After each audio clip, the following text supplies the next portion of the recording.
Okay, good afternoon, everybody. I'm Stephen Simons here at Hornet Security. Thank you for joining our webinar session today. I just have to let you guys know that for legal reasons, we are recording the session so that we can use it for training purposes or to share later on. And you'll notice that you're currently on mute. So if you have any questions at all, please feel free to use the question box over on the right-hand side. You can type away, and if we don't answer any of those questions during the session, we'll be able to answer them hopefully at the end in the Q&A. And just so I know that you can hear me, there's a raise hand icon, and so if somebody wouldn't mind very kindly just clicking that raise hand just to let me know that you can hear, fantastic, that's great news. I'm going to share a few slides with you, do a quick intro, and I'm going to hand over to Pauline, who you can see on the webcam here too. So just bear with me. You should now be able to see my slide, the Hornet Security icon. Okay, so the session today is compliance mastery, and we're going to introduce you to Pauline Brace from URM Consulting. So you'll see here that Pauline's the main speaker today, our guest speaker. She's a senior data protection and information security consultant at URM Consulting. And as I mentioned before, my name's Stephen Simons, and I head up the partner account management team in Northern Europe here at Hornet Security. I've been with the business now for 7 years, still going strong. So let's get through these slides. So let's have a look at the current threat landscape then. I'm not going to kind of bore you with the typical slides that I would start with Hornet Security, talking about the journey and Hornet Security being around for 16 years and how we've evolved, because I know that many of you have already been on those sessions. I've seen the people logging in today, and I know that you've seen those slides already. So I kind of want to get over to Pauline as quickly as possible so that she can share her knowledge with us all. So this is what we see in the threat landscape. 91% of all cyber attacks start with an email, and 1 in 5 businesses fall victim to ransomware, causing huge data and monetary losses. And you can see the amounts of those losses there. You'll see this on here too. 1 in 4 businesses using Microsoft 365 reported a security breach.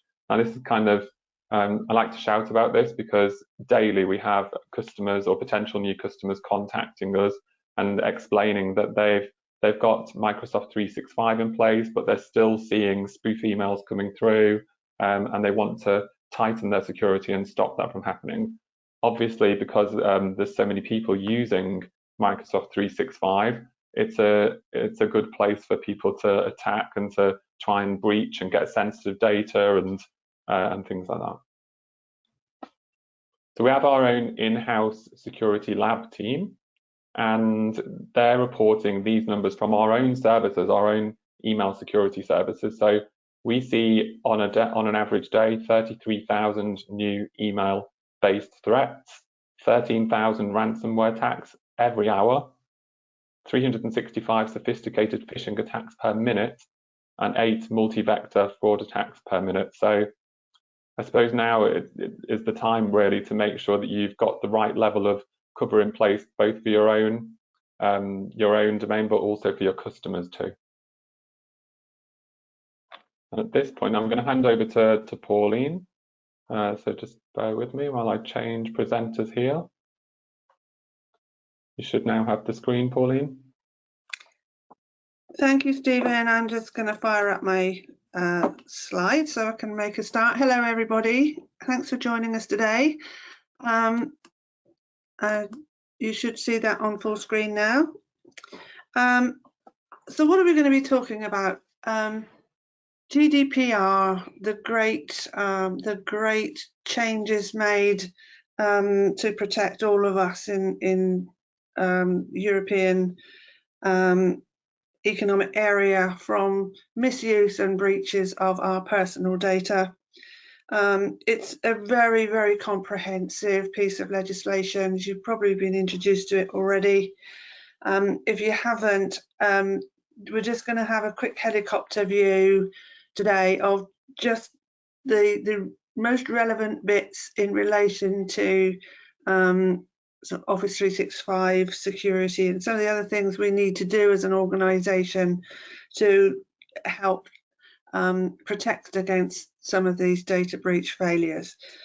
I have to say, this isn't a technical viewpoint. This is what we have to do to comply with the legislation in a technical context. But you know, Hornet Security are far better placed than I to advise you on what the technical controls are that you need to implement.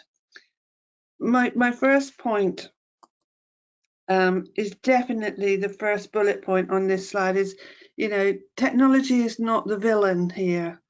The failures that we see in relation to organizations getting into trouble with GDPR is the other entities who want to do us harm and how they want to misuse or unfairly use our personal data for gain and profit. Simon mentioned some quite scary statistics around cybercrime just now, and how does that play out in terms of the GDPR requirements? Well, every organization that processes personal data, whether you're a data controller, which means it's your own data you're processing as a company, or whether you're a data processor, which means you're processing personal data on behalf of someone else, perhaps you know, a customer.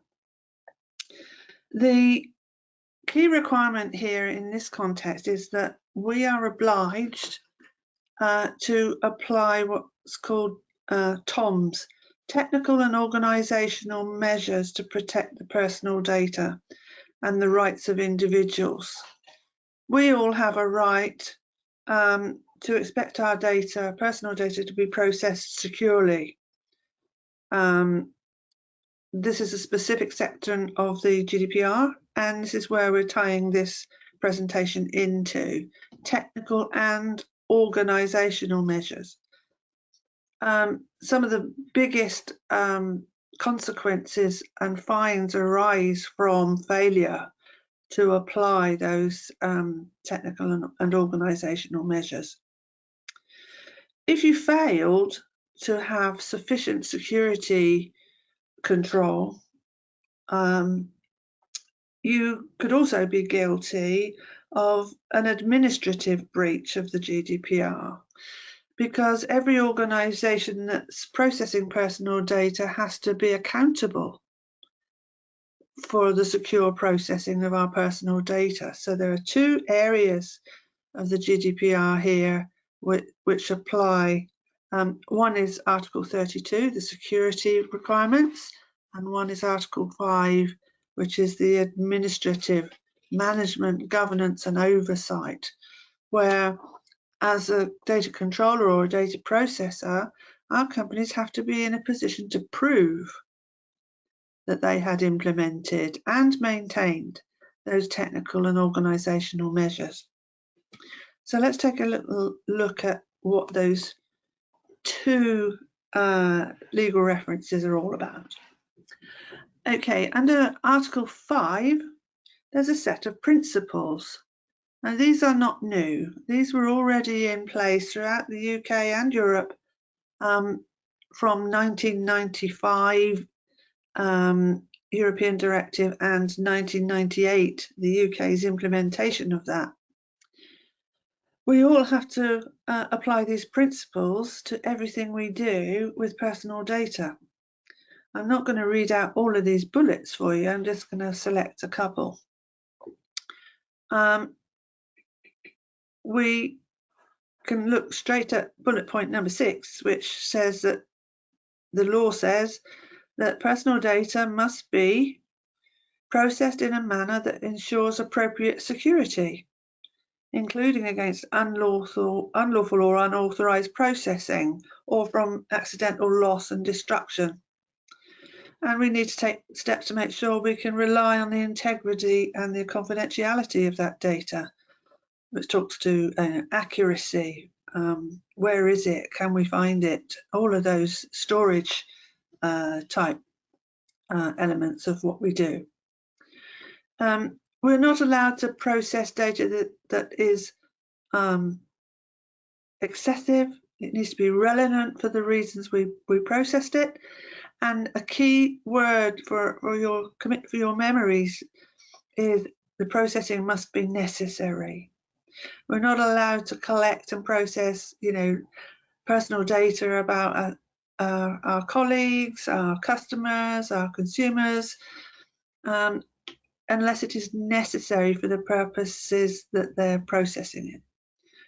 So we can't collect, databases full of data that's not necessary because I've asked somebody for a quotation. Doesn't mean to say keeping my data forever and ever and ever, and all the emails surrounding that refer to me as an individual forever and ever.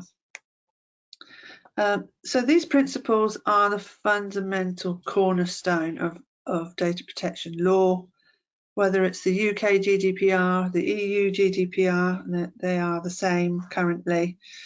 And the key point here is bullet point 2, when I spoke just now about being able to demonstrate compliance. We are accountable as a company. We have to make sure we can prove that we were compliant or maintaining compliance. If we don't, we can also get those administrative fines as well as the data loss, data breaches fines.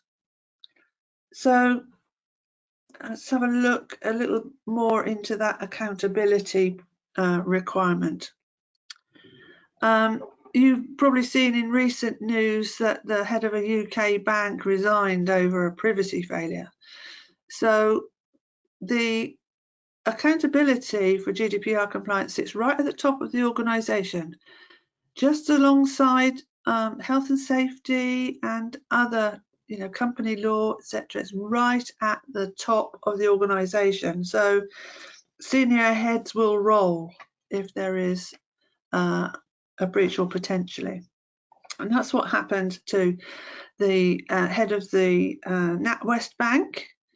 If you're joining from the UK, you will have seen this hit the news a couple of months ago, a few weeks ago, where the NatWest and its subsidiary Coutts Bank were unfairly and unlawfully performing profiling of Nigel Farage, very public figure in the UK, and he raised his rights on this issue all over the media, and the head of the bank was forced to resign. So what are some of the causes of failure to comply with this Article 5.2? From many years of helping organisations to start and enhance their compliance journey and be able to have the right level of assurance that they're meeting all of these requirements, I've put together a list of some of those things that I commonly see when we're looking to help our clients make sure that they have that level of insurance. The first one I think is very valid, and that's a lack of internal information ownership and an understanding of what that means. I so often hear, well, it's our data, we can do what we want with it. It's not the case. It might be your business data, but if it's personal data, you have to meet these requirements as well. Unreliable evidence of decision making. One of the obligations under this accountability, as I said, you have to be able to prove and have evidence to prove that you're meeting your compliance obligations. It will also help you going forward, because if you did suffer a data breach or an administrative fine, you do have some evidence that you did your best, that you had processes and policies and procedures and technologies, those organisational and technical measures in place, and it might be been a single process failure that caused the breach. The supervisory authorities will be looking upon you much more favourably if you have this evidence in place. Technical and organisational measures obviously include documentation and processes. So alongside the investment you make in your technologies, security technologies, you can really protect that investment if you make sure that the implementation of those technologies are supported by internal processes. What do I mean by that? Well, if you have an alerting service, for example, that there are some anomalies or some threat intelligence is telling you that something isn't right, that those alerts are recorded and followed up, because there may be hidden things going on thereafter. And one of the key issues about GDPR is, we've got a data protection policy, we've done our GDPR, we did it when it came in 2018, but nobody's looked at it since. And nobody's looked at your technical organisational measures and how you handle those, the information that those technologies provide to you. So complacency is your enemy. When we implement GDPR compliance into an organisation, it's absolutely vital that you live it. It's a living way that you work rather than a tick box exercise that you met the requirements 5 years ago, but nobody's looked at it since. Key area we also see as consultants is very poor third-party supplier management processes. If we give our data, personal data, to another company to process on our behalf, whether that is business process outsourcing, or whether it is hosting or cloud services, our contracts with those service providers have to be very tight, and we have to check out those organizations to make sure that the processing that they are performing for us is properly documented and contractually binding. One of the accountability aspects is we need to do our due diligence, and we need to make sure that the third parties that process our data for us, whether it's doing a print run from a mailing list, an email broadcast, SMS broadcast, whatever it is, those organizations will have access to our personal data. So we have to pass the requirements down the supply chain and get contractually binding guarantees from those third parties that they're protecting our data just as well as we would do if we were processing it ourselves.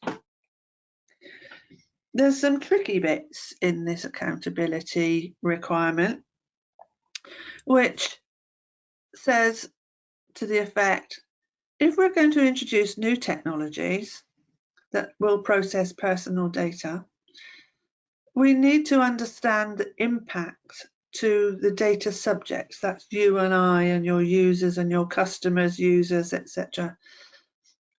Whatever your relationship is with the personal data, we have to do an impact assessment, which is a required document that checks out all the issues. How could this new technology affect my rights as a data citizen? That process is fairly simple if you understand how to do it. But if you introduce a new technology but didn't do the privacy by design and by default, and you don't have the documents to prove that what were the decisions you made and you impacted my rights, that would represent a breach of the GDPR. So it's not all about data loss. It's about the other ways that you introduce new technologies too. When we transfer personal data to vendors or other parts of our global organisations that's outside of the UK and Europe, we have to do another assessment called a data transfer impact assessment. And those can be triggered in lots of ways just by not including the data transfer elements in an assessment that you might be wanting to introduce through a change management activity or a project specification. So it's really important that technology teams are informed about how to engage with the right advice and guidance when, kicking off a new project or introducing a new security solution or a new supplier. So these are all organizational measures, aren't they? They're not necessarily the technology itself, but there are some mandatory things that we would have to do. So we can't just deploy this lovely whiz solution without having thought through the impact on data subjects. We are all a data subject, you, me, Stephen, everybody. So those are, the burden of proof rests with the data controller, that's your company, and as I mentioned, it's a senior person at that company who knew or ought to have known that a breach of the GDPR was likely but failed to do something about it. It starts to bite. This legislation has teeth. The top penalties for getting this wrong, I've highlighted in red here, and that's the failure to apply sufficient technical and organisational measures. I'm not sorry that I'm, really pushing this particular point, because it is the generator for the top fines that organisations have had to bear. The UK authority, Data Processing Authority, is the Information Commissioner's Office up there in Wilmslow, and every European country has their own supervisory authority. And if you're a global company, you can be fined by each one of them. I've got some examples of that in a moment. So it's not just what the UK, who tends to be a little more lenient than the others, might fine. If the incident or issue or failure impacts other countries' citizens or data subjects, they can fine you as well. So it can be a bit scary when you get an inquiry from the Information Commissioner to explain yourselves. How did you come to lose this data? That's when the evidential records that I referred to before, the proof of those supporting processes and procedures, will help enormously to have the supervisory authority look favourably upon you. But I know from working for many years with the folks in the IT sector, they're all about the technology and the bells and whistles and how the processing performance improved and etc., and meeting their project deadlines. Very often they fail to engage with the knowledge resources available to them to make sure that their project plans and the new technologies they've selected or shortlisted can meet these requirements. So it's about management of that as well as the technology itself. So technology is not the villain. The second point is, when we process personal data, we have to have a lawful basis for doing so. I'm not going to try and educate you on all of those legal bases for processing. They are contained quite clearly in the GDPR and the UK GDPR under Article 6 and 9. I don't expect you to remember these, but we have to have lawful basis. Not just anybody can go out and start processing personal data, collecting it because it might be useful rather than necessary, without having a supporting lawful basis. Sometimes the lawful basis is consent, but we try to avoid consent because consent has to be capable of being withdrawn. So consent when we're processing employee data, for example, is not valid because there's an imbalance of power between the employer and the data subject. Because I might think, oh, if I don't give my consent for this processing, and you're relying on consent, what are you going to do if I withdraw my consent? I won't be able to work for you. You won't be able to meet your processing objectives. Consent must be capable of being withdrawn, and just as easily as it was to give. So insufficient legal basis for data processing is critical, and you should not start processing for a particular purpose until you have confirmed that you have a lawful basis to do so.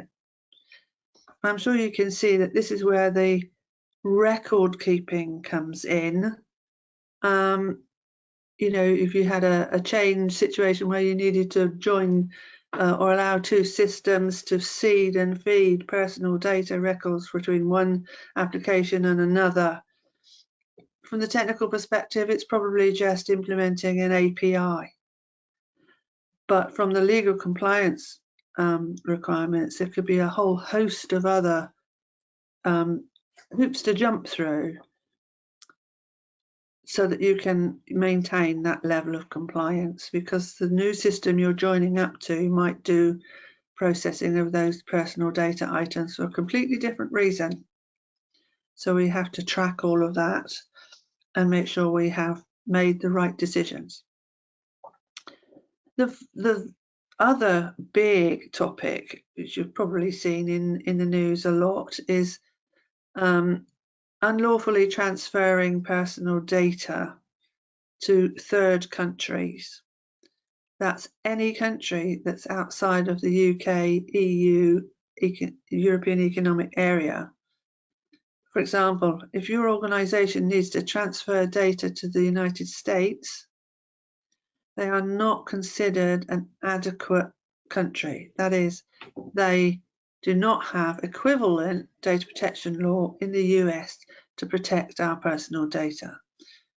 Therefore, that data transfer impact assessment comes in. So, okay, we haven't got a get out of jail free card for transferring data to the US.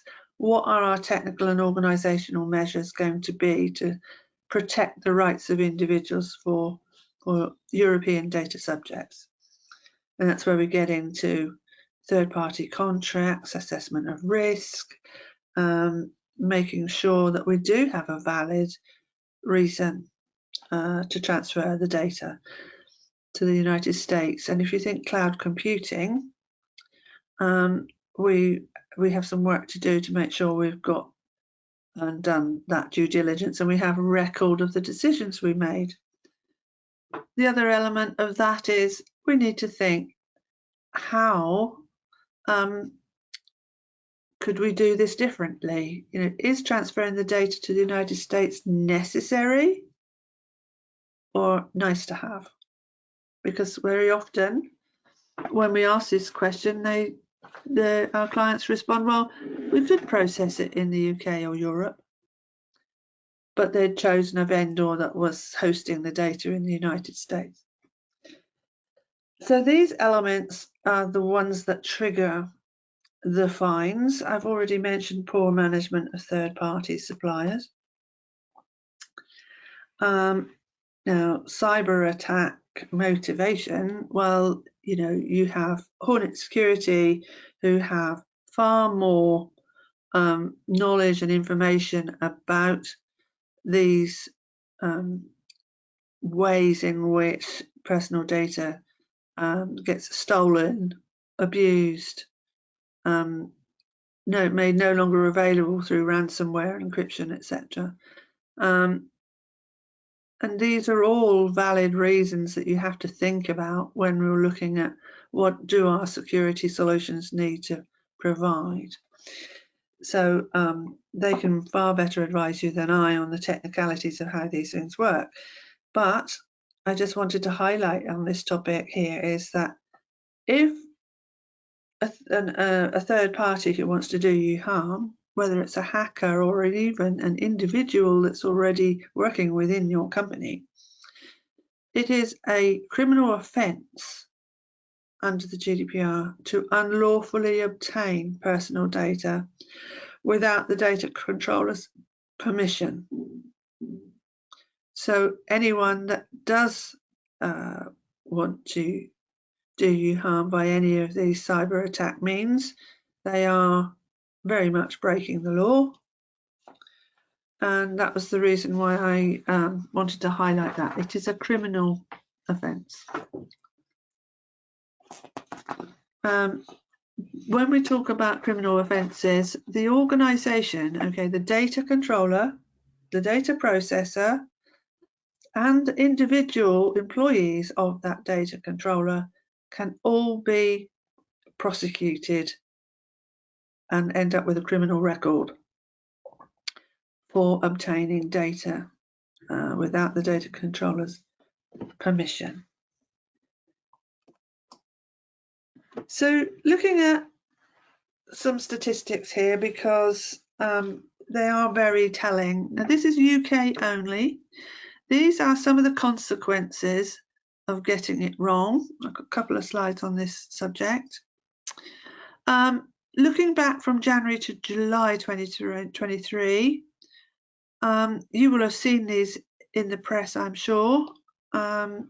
TikTok is the largest UK fine at 12.7 million because they failed to apply those principles that I showed at the beginning, the cornerstone principles of good data protection. They failed to apply them because they have an estimated 1.4 million children using TikTok, and they had failed to apply the age threshold effectively. In the UK, we are considered able to consent to the processing of our personal data if we are 13 years of age or over. In some countries it's 18, but in the UK they would consider that a child of 13 years or over is able to understand what they're consenting to. TikTok didn't apply that threshold. Of the 8 fines in January to July, there were 6 of them for breaching a companion piece of legislation that's not so well known, and that is the Privacy in Electronic Communications Regulations. In the UK, we call it PECR, P-E-C-R, PECR rules. And this is all about spam, sending me marketing material and advertising without my consent. And the fines for breaches of the PECR rules, which kind of sit, alongside the GDPR, but very important still. The UK authorities fined marketing organisations over 1 million in the first 6 months of this year. They're more frequent, but they tend to be lower in monetary value. But people get caught more easily. It's always wise to remember that if the Information Commissioner upholds a complaint, okay, so an individual's complaint is proven, their rights have been breached, then you and I as a data subject is entitled to pursue compensation in the civil courts in the UK, and that compensation could be unlimited. It's not just the GDPR fines, it's the lawsuits that could follow from individuals. In that regard, there have been a couple of class actions, because they are permitted in the UK, and the most notable one was the Morrison supermarket organisation, where one of their employees had a grievance and left under a cloud, wasn't a happy boy, and he published a database of staff data on the internet. All of those employees who were harmed by that got together and put in place a class action, which awarded them compensation for damages. And the intangible one out of all of this, in terms of adding to the impacts of a failure, is the cost of reputational damage. Hard to put a price on, isn't it? If you think about your organisation's marketing budget for the last 5 years, you would probably have to spend just as much again to recover your reputational position to where you are now, and then double that to overcome and improve your marketing brand reputation going forward for the next 5 years. So it's quite a big sum of money, quite often gets forgotten. Okay, so looking a bit closer at some of those UK breaches, these are real ones. Interserve Group Limited, UK construction organisation, failed to provide those sufficient organisational and technical measures. This is very relevant to cyber attacks because the breach occurred when an employee forwarded a phishing email that didn't get quarantined or blocked by the Interserve system. Another employee opened it and downloaded the content, installing malware onto the workstation. The antivirus quarantined the malware and sent out an alert, but Interserve failed to investigate that alert. And it wasn't until some time later that they recognized that the attacker still had access to its systems and subsequently compromised 283 systems and 16 user accounts, uninstalled the antivirus solution, and compromised encrypted 113,000 current and former employees' data. They were also found guilty of using outdated software and having a lack of organisational protocols and measures that would have required the technical administrators to investigate this properly. 4.3 million. Interserve have now gone into administration. I'm not suggesting that that is as a result of this breach, but I would like to know more about that. But they failed to manage the situation effectively, and now there's an awful lot of people who are facing job losses, etc. Easy Life Limited. Easy Life are a catalogue retailer. They didn't have a lawful basis for some of the work they were doing. They were basically a retailer that offered health-related products. So they were collecting data about their customers that, based on what they ordered, whether or not, if they'd ordered a health aid, a walking aid or something similar, then they were making profiling decisions about whether or not that individual would also like to buy products relating to their health complaint, like arthritis or something. And they were fined 1.2 million because they didn't have a lawful basis for that profiling. A smaller one here, 78k, Tavistock and Portman NHS. Again, failure to provide sufficient organisational and technical measures.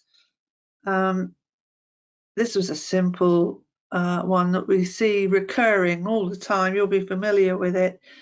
A broadcast email was sent out to promote an event, and the email failed to remove the recipient list for that NHS event, so everybody could see who else had been invited. Quite a big fine for that type of error, but it still happens today. Clearview were fined 7.7 million by the UK authority for not complying with those general principles, and France fined them 20,000. They were also fined by Italy and Greece, so the totals start to add up, don't they? And in this context, Clearview had just been fined again about 2 weeks ago for another 5 million because they haven't paid the first fine. So that it doesn't go away. And the final one was interesting to me because you would think that our law firms would be very good at their own compliance, but Tucker's solicitors, 98,000, nearly £100,000 for not complying with the general principles of protecting our personal data. Some big numbers there, right? And that's just from the UK.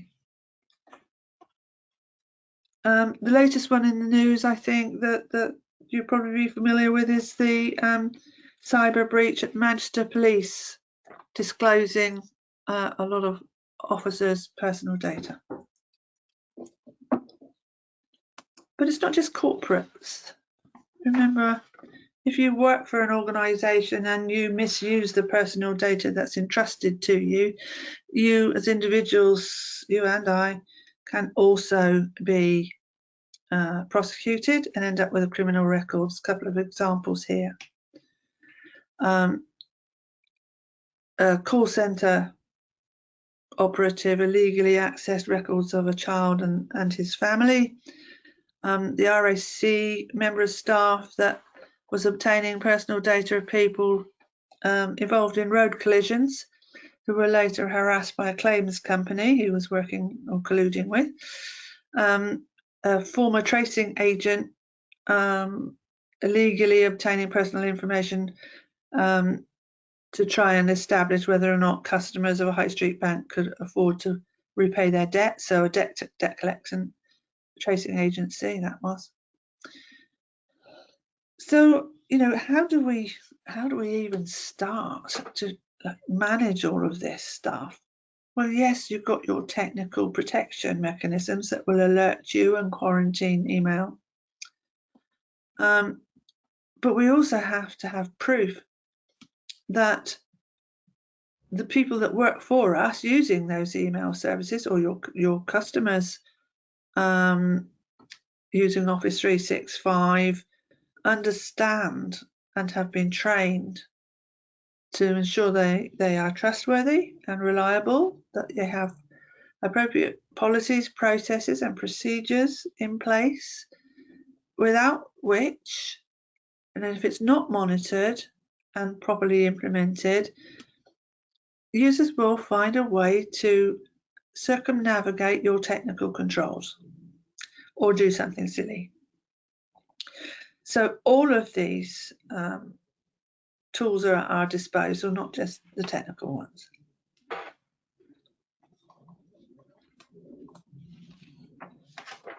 A word about some of the scams. Well, again, you know, you have Hornet at your disposal for advice and guidance, and these are some of the ones that I did a survey for a particular client of URM to see and make sure that the user community understood what these scams are and how to recognize them.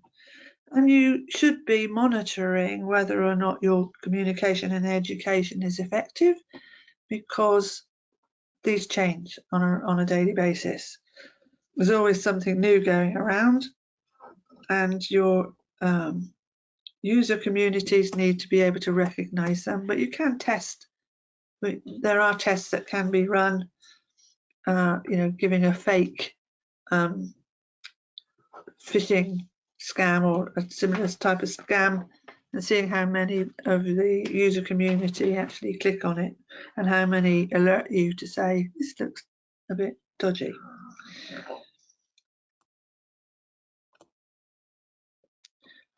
Some breaking news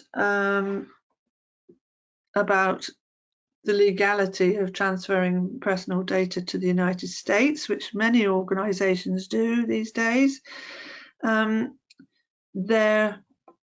is a new mechanism that the EU has just approved, well, it's July actually, just approved for legitimizing transfers to the United States.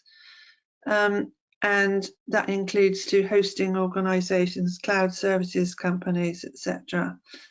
This mechanism has been approved, but word of caution when you're doing the due diligence is that this transatlantic data privacy framework is still a voluntary sign up by your vendors and recipients of your personal data, and they have to go through a certification process.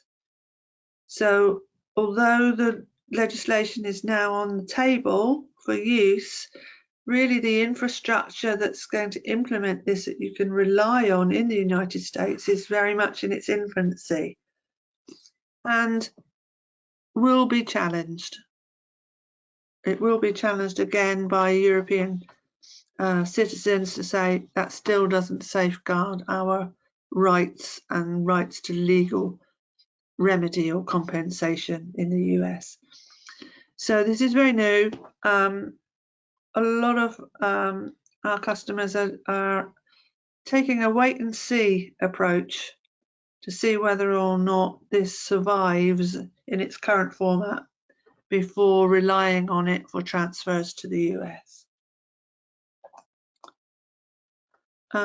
What else can we do? Of course, well, we can apply information security management standards to our organizations and around the technical and organizational security measures. It's a brilliant way of having some defense to say, well, look, we followed best practice in security and organizational measures, and we certified our organization and our processing to these standards. If we're looking to have that ability to provide proof that we did our best. The common ones here are listed. They may or may not be familiar to you. Cyber Essentials is a UK scheme, and you can self-assess at the Cyber Essentials entry level, or there is Cyber Essentials Plus, where you can be tested to make sure that you meet the higher requirements around network security and how you're managing. That includes like a penetration test, etc. And you can reach out to Hornet if you want to go through that process. ISO 27001 series of standards are pretty much accepted as the de facto standard for demonstrating compliance with the GDPR obligations, especially if you annex ISO 27701, which is a privacy information management system. And then, depending on your organizational preference or what demands your customers are putting on you, then you have the NIST, SOC, and SANS standards, which tend to be more technical than organizational based. But without any deployment of any or achieving any standard at all, you could be struggling to demonstrate that burden of proof. So thank you very much. Before I hand back to Stephen, one key learning message: if you don't remember anything else I've talked about, please remember that processing has to be necessary for the purpose of processing it, and you need to have that organisational and technical measures, and the burden of proof is upon you to make sure you've got policies, processes, procedures, protocols, records of actions and decisions taken, and those assessments that I mentioned are mandatory documents. So I hope that's a useful introduction to the complexities of GDPR. It's a big subject, takes a long time to learn and implement. So good luck on your journey. Thank you, Stephen. Thank you very much, Pauline. I'm just going to make sure that I can share my screen properly because I'm not sure it actually worked before. Can you see my screen? Yes. You can. Fantastic. Okay, thanks so much. That was really, really informative. I found it to be a really good session, actually. And I've seen your slides already, Pauline, but I was making lots of notes as well for conversations with my team afterwards, because it was kind of really highlighting to me how Hornet Security can help people or help companies to keep their employees safe and their data as well. And it really made me think about, I said I wasn't going to talk about the evolution of Hornet Security earlier, but we've been around for 16 years. We started as an email security company, filtering emails, and really the company has evolved along with the threat landscape. So as time's gone on, you'll see my slide here where we've got our 4 plans that we currently sell. You'll see how our plans have evolved as well, and we've added on additional complementary services, I suppose, which would really kind of work with that, with highlighting how important it is to have multiple layers of protection in place to prevent that data loss and make sure that companies remain compliant. So it's obviously quite a confusing topic as well, because we can see that these breaches are happening and these large fines are, that companies are having to pay. I'm not going to go in depth into the services because I'm conscious of the time. We're almost up to our hour slot, but I did just want to show this and kind of show, you can see that our plan 4 is our all singing, all dancing service. Next week we do have a session, another webinar that we're going to run called the Buzz, and it's an upcoming product webinar, so it's going to be more in depth about our newer elements of our services. So you'll see in plan 4 specifically, like the AI validation and permission manager and things like that. If you're interested in joining that session, pop a 1 in the question box, and we'll make sure that you're invited along to that too. One thing that I did want to just talk about though, just very quickly before we go over to the questions, is as part of our plan 4, we do actually have our security awareness service. You'll see it in the purple box in the middle, just there with like the graduate's hat in there. I kind of wanted to highlight that because Hornet Security as a company, we have, like I said, multiple layers of protection. So the email security, we prevent those type of threats coming through, but nothing's ever 100%. So our detection rates are 99.99. We have our backup services, which obviously, if anything did go wrong, you'd be able to back up and restore very quickly from our control panel. And then we have our security awareness service. So really trying to create that human firewall. I wanted to speak about this specifically because we're different to our competitive services in this particular service, particularly because there's no need for an administrator once this service has been set up. We send out the phishing emails and we wait for people to click, and then our AI jumps in and it works out very quickly who needs more training and who needs less training. And it's not really about identifying kind of the weak link within the business.